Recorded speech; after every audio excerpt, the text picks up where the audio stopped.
One witness said it looked like a blue meteor. Another said it looked like a sapphire or blue diamond falling through the air. Yet another said he thought it was a plane crash, yet when it hit the ground, it made no noise.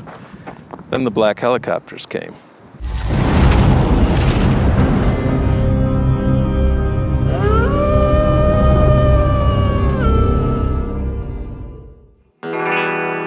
It's become a Hollywood cliche that if you want to do a UFO crash story, you set it in the desert.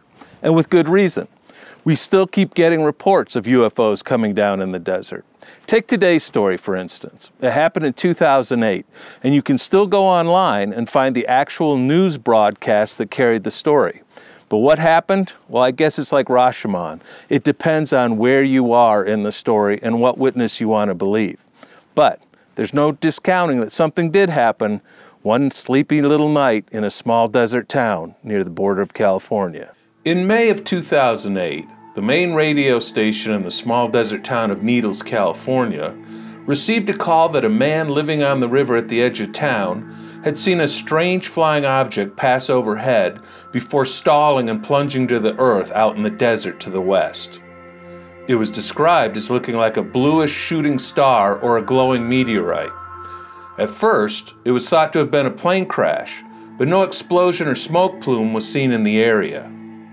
Then reports began to filter in that people had seen a gaggle of black helicopters come in from the north and descend into a remote ravine, then speed away with something large slung underneath one of the choppers.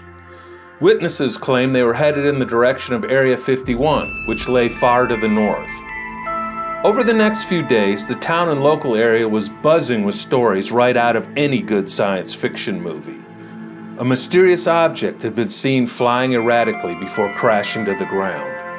Uniformed and heavily armed teams of men had been blocking the roads and redirecting drivers from a remote canyon.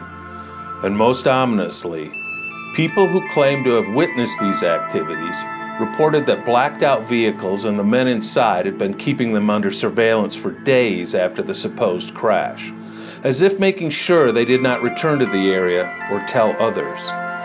And quicker than you can say the words conspiracy theory, the tale was going around that something from another planet had impacted the dusty desert outside of Needles. This is one of those stories that can definitely cut up one of four ways, depending on your mindset. It was a UFO crash. It was an experimental aircraft that crashed. It was someone else's aircraft that crashed and we grabbed. Or it was a series of unrelated events that got commingled into a UFO story. Someone saw a meteor. Someone heard helicopters.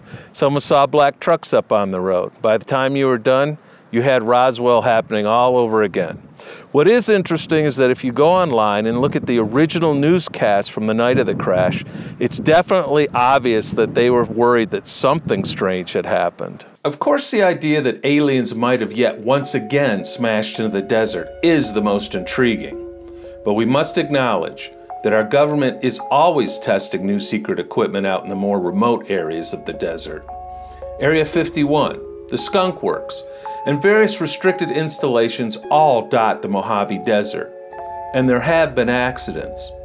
In 1986, a then top-secret stealth fighter crashed near Bakersfield, California, and the Air Force sealed the area and airspace above the crash site off for days, while also refusing to state what had crashed. We also have teams in place to grab other countries' downed aircraft and satellites. We've even snatched sunken Russian submarines from the depths, so retrieval efforts do happen. One of the people I spoke to about this case told me he had seen papers suggesting a secret drone test had gone wrong in the area, but he said the missing drone wasn't big enough to need a helicopter to lift. So what was out there? I suppose if I had to put money down, I'd say it was either an experimental aircraft crash or a drone test that went wrong. Aliens, well, I'd love to see it, but I just don't think so. Now, I will say there was a cool personal connection to this story in that in 2008, I had stopped into a small store up in the desert to get some supplies. The woman behind the counter looked at me and said, "Did you hear what happened last night?" And I said, "No, what happened?" She said, "Something came down in the desert, something strange." So I guess we'll have to leave it at that. Something came down in the desert. What it was is a Mojave Mystery. I'm Behrman. I'll see you next time. Hey guys, Behrman here. I'd like to say thanks for watching, and if you like this video and want to see more like it, hit the subscribe button. And if you would, hit the like button. It really does help. Thanks.